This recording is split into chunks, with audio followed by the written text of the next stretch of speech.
Hi friends and welcome back to my channel. আমরা যেটা পড়ছিলাম যে ইভলিউশনটা আমরা শুরু করেছিলাম, সেই ইভলিউশনের আগে দুটো আমি লেকচার দিয়েছি, দুটো না তিনটে।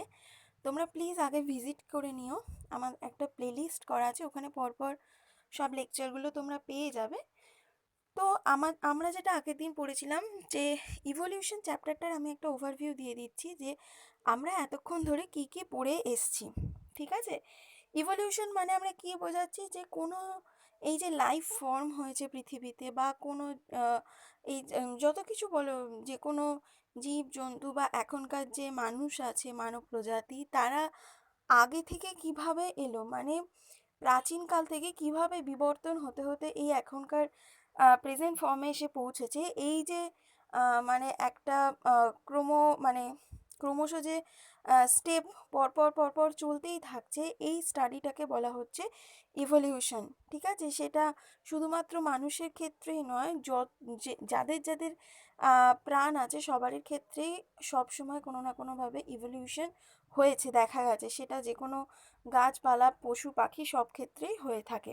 ওকে, তো এইখানে আহ, যখন ইভলিউশন হচ্ছে, তো এই ইভলিউশনের স্টাডি করতে গিয়ে আমরা দেখতে পেয়েছি যে একটা কোয়েশ্চেন উঠে এসছে যে ইউনিভার্স কিভাবে সৃষ্টি হয়েছে। তো সেখানে একটা থিওরি এসছে যেটাকে আমরা বলেছি বিগ ব্যাং থিওরি, এবং এই বিগ ব্যাং থিওরিটার মাধ্যমে আমরা জেনেছি যে কিভাবে ইউনিভার্স তৈরি হয়েছে, কিভাবে আমাদের গ্যালাক্সি তৈরি হয়েছে, কিভাবে মানে তখন কীরকম ছিল। তখন পৃথিবী ছিল একটা আগুনের পিণ্ড, ঠিক আছে, সেখানে প্রচুর পরিমাণে টেম্পারেচার ছিল। ঠিক আছে, টেম্পারেচারটা এবার যত দিন গেছে আস্তে আস্তে আস্তে আস্তে যখন টেম্পারেচারটা কুল হয়েছে, তখন কি হয়েছে, লাইফের মানে লাইফ এসছে। ঠিক আছে, দেখো এখানে একটা তোমাদের এক্সাম্পল বলি। মানে এটা তোমরা আগে পড়েছো প্রিভিয়াস লেকচারে, যে পৃথিবীর ওপরে কি কি ছিল।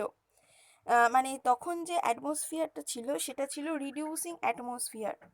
ঠিক আছে, সেই রিডিউসিং অ্যাটমসফিয়ারে কি কি ছিল, মিথেন ছিল, অ্যামোনিয়া ছিল, এরকম কিছু কিছু ছিল।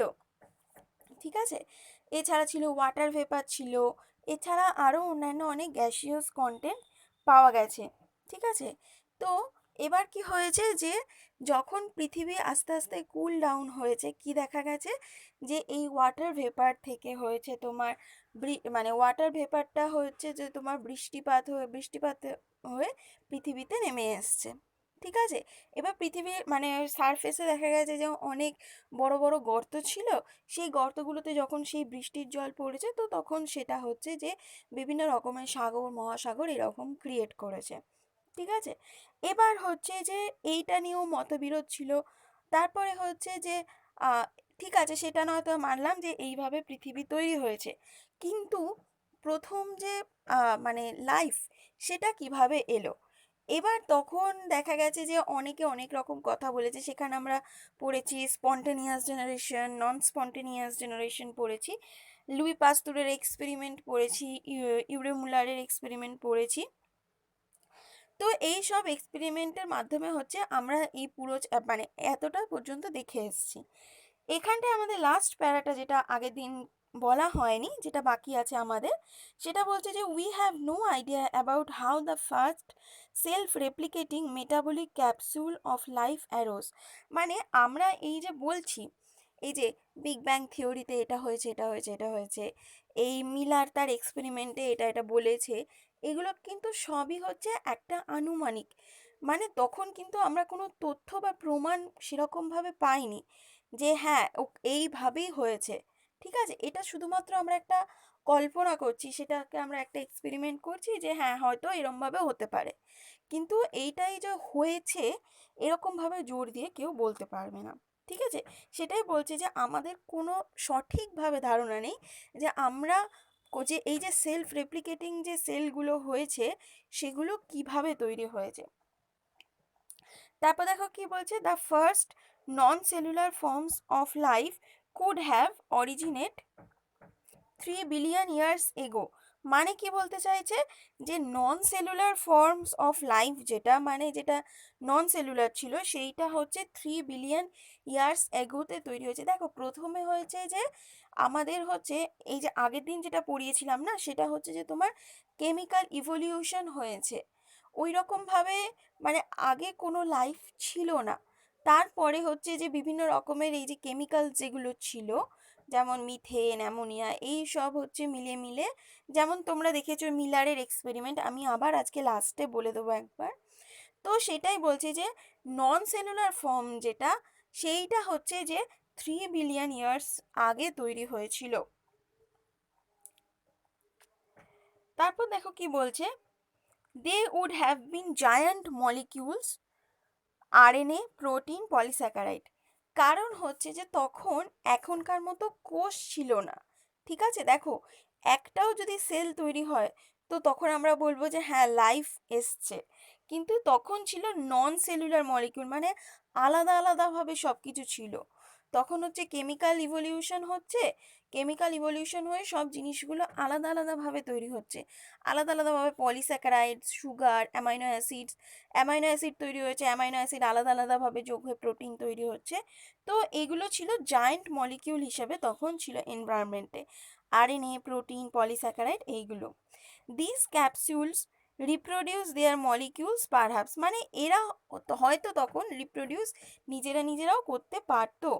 The first cellular form of life did not possibly originated till about 2000 million years ago. মানে যে প্রথম যে কোষটা সেটা সম্ভবত তৈরি হয়নি 2000 মিলিয়ন বছর আগে, মানে 2000 মিলিয়ন বছর পরে হচ্ছে যে প্রথম যে কোষটা সেটাই তৈরি হয়েছিল। This were probably single cells, মানে আমি যেটা বললাম যে একটা কোষ প্রথমে তৈরি হবে, তাই তো একটা কোষ প্রথমে তৈরি হবে তারপরে অনেকগুলো কোষ তৈরি হবে।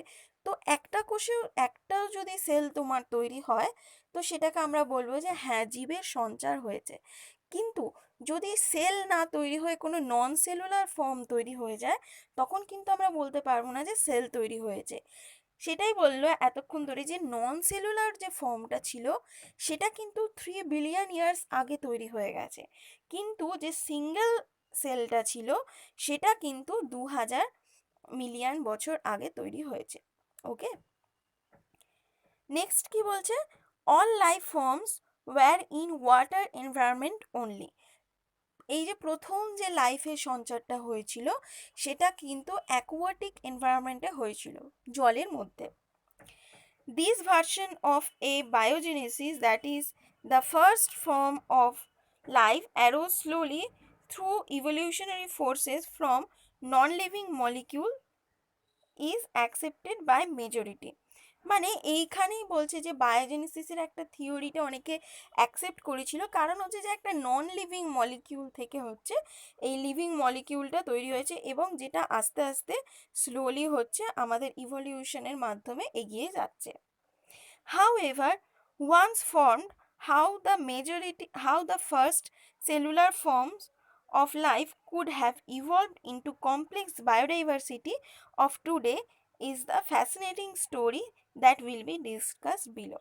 মানে এখানে কি বলতে চাইছে যে এই যে এ, মানে প্রথমে একটা সেল সিঙ্গেল সেল একটা তৈরি হলো, সেই সিঙ্গেল সেল থেকে যে সিঙ্গেল সেল মানে একটা সিম্পল স্ট্রাকচার, সিম্পল মলিকিউল, তো সিম্পল থেকে যে এই যে এত আজকালকার দিনে এই যে কমপ্লেক্স যত দিন যাচ্ছে তত ইভলিউশন হচ্ছে, কমপ্লেক্স একটা বায়োডাইভার্সিটি দেখা যাচ্ছে। এই যে সিম্পল একটা সিঙ্গেল সেল থেকে এখনকার দিনে কিভাবে আস্তে আস্তে ইভলিউশন হয়ে এসছে, এই যে স্টোরিটা এটা হচ্ছে আমরা আস্তে আস্তে পরে পরে এই চ্যাপ্টারে পড়তে থাকবো। ওকে, আচ্ছা, নেক্সট দেখো এখানে আমি আগের দিন যে মিলারের এক্সপেরিমেন্ট যেটা বলেছিলাম যে ইউনিভার্সে যে প্রথম লাইফ হয়েছে সেটা কিভাবে হয়েছে সেটা যদি দিতে যায় তো এখানে এই এক্সপেরিমেন্টটা বেশিরভাগ সায়েন্টিস্ট মত দিয়েছে যে হ্যাঁ এইটা হতে পারে। যেমন কি বলেছে দেখো এইখানে যে বড় মতো যে ফ্লাস্কটা আছে এইটাকে হচ্ছে তখনকার দিনে অ্যাটমসফিয়ার মানে অ্যাটমসফিয়ারটাকে এখানটায় বানিয়েছে ল্যাবেতে। কিভাবে বানিয়েছে দেখো, CH4 দিয়েছে, NH3 দিয়েছে, H2O দিয়েছে, আর হাইড্রোজেন দিয়েছে। এই যে এইটাকে বলছি, ঠিক আছে, এই গ্যাসগুলো দিয়েছে। এরপরে কি করেছে, এইখানে হচ্ছে দুটো ইলেকট্রোড দিয়েছে, ঠিক আছে। ইলেকট্রোড দিয়ে হচ্ছে, দেখো আমরা আগের দিনকে পড়েছিলাম না যে এখানে বিভিন্ন রকমের গ্যাসিয়াস কন্টেন্ট আছে, তারপরে হচ্ছে যে মানে কোনো এই যে বিদ্যুৎ টিদ্যুৎ হচ্ছে, সেখান থেকে হচ্ছে ওরা এনার্জিটা নিয়েছে, এনার্জিটা নিয়ে হচ্ছে নেক্সট স্ট্রাকচারটা ফর্ম করেছে। তো এখানে হচ্ছে যে এখানেও সেরকমই অ্যাটমসফিয়ার একটা ক্রিয়েট করা হয়েছে, যেখানে হচ্ছে এই ধরনের বিভিন্ন রকমের গ্যাস রাখা হয়েছে। এরপরে ওই যে বিদ্যুৎটা সেটা হচ্ছে এরকম ইলেকট্রোড দিয়ে সৃষ্টি করা হচ্ছে, ঠিক আছে। আর এইখানটায় হচ্ছে যে দেখো ওয়াটার ভেপার ছিল তখনকার এনভায়রনমেন্টে, ওই জন্য ওয়াটার ভেপারটা হচ্ছে এই যে এখানে ছোট একটা ফ্লাস্ক রাখা হয়েছে। এই ছোট ফ্লাস্কটায় হচ্ছে যে ওয়াটার, মানে এখানটায় হচ্ছে বয়েলিং জল দিয়ে দেওয়া হচ্ছে, জলটা হচ্ছে সবসময় ফুটছে, ঠিক আছে। তো এই জলটা ফুটে হচ্ছে এইভাবে এই ওপরটা দিয়ে হচ্ছে এইখানে গিয়ে হচ্ছে এইখানটায় পড়ছে। তো তখনকার এনভায়রনমেন্টে অ্যাটমসফিয়ারে যা যা গ্যাসিয়াস কন্টেন্ট ছিল সব কিন্তু তখন এই ফ্লাস্কটার মধ্যে রাখা হয়েছে। এরপর দেখা গেছে যে যখন এবারে এটা হচ্ছে আস্তে আস্তে যখন মানে এই যে এখানে যখন এই গ্যাসগুলো আছে, যখন এই ধরনের ইলেকট্রোডের স্পার্ক ডিসচার্জ করছে, তখন দেখা যাচ্ছে যে আস্তে আস্তে এবার আহ, দেখা যাচ্ছে কুল ডাউন হচ্ছে, নিয়ে কুল ডাউন হতে হতে দেখা যাচ্ছে যে বিভিন্ন রকমের তোমার মানে যে সুগারস, অ্যামাইনো অ্যাসিডস, এইগুলো দেখা যাচ্ছে এখান থেকে ফর্ম হচ্ছে, ঠিক আছে। কারণ হচ্ছে যে এই যে একটা স্পার্ক ডিসচার্জ যে আসছে, মানে ধরো কোনো একটা বিদ্যুতের শক্তিটা নিচ্ছে, তারপর ধরো ইউভি রেডিয়েশন যে আসছে ওখান থেকে শক্তিটা নিচ্ছে, নিয়ে কি হচ্ছে যে জল ভেঙে যাচ্ছে, জল ভেঙে গিয়ে হচ্ছে অক্সিজেন তৈরি করছে, হাইড্রোজেন গ্যাস তৈরি হয়েছে। এবার হাইড্রোজেন গ্যাসটা তো খুব হালকা, ওই জন্য ওটা তখন অ্যাটমসফিয়ারের বাইরে বেরিয়ে গেছে, কিন্তু তখন বাকি যে গ্যাসগুলো ছিল সেগুলো তখন বেরোতে পারেনি, কেন?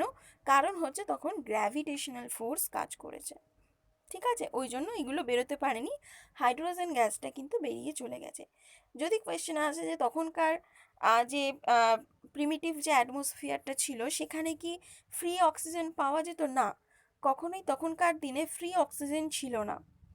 তখন এই রকম মানে এই স্পার্ক ডিসচার্জ থেকে হচ্ছে যে মানে কেমিক্যালস ভেঙে গিয়ে হচ্ছে অক্সিজেন তৈরি হয়েছিল, ঠিক আছে। তো এইটা হচ্ছে মিলারের একটা এক্সপেরিমেন্ট।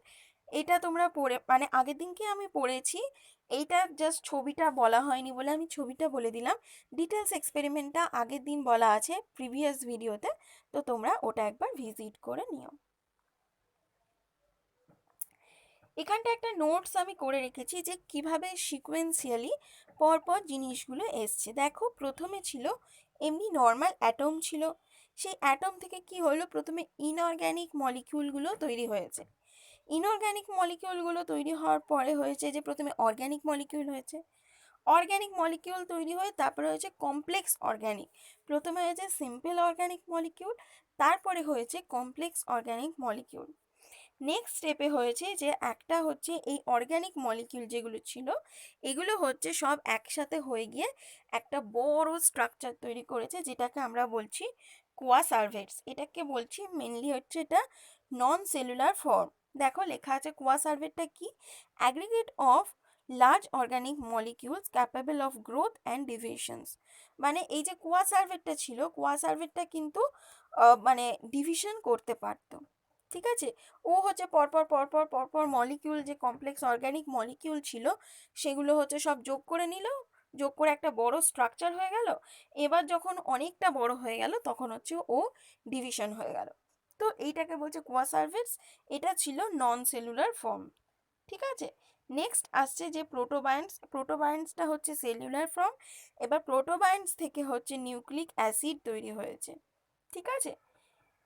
এইটাই হচ্ছে এখানে এখানে বলা আছে প্রিমিটিভ সেলস। প্রিমিটিভ সেলসে বলা আছে যে প্রোটোবায়ান্স থেকে তৈরি হয়, মানে আগেকার দিনে যে প্রথম যে সেলটা তৈরি হয়েছিল সেটা বলা আছে যে থিওরিতে যে মেনলি হচ্ছে প্রোটোবায়ান্স থেকে তৈরি। সেটা আমরা আরও পরে পরে যে লেকচারগুলো আসছে সেখানে আমি বলে দেবো।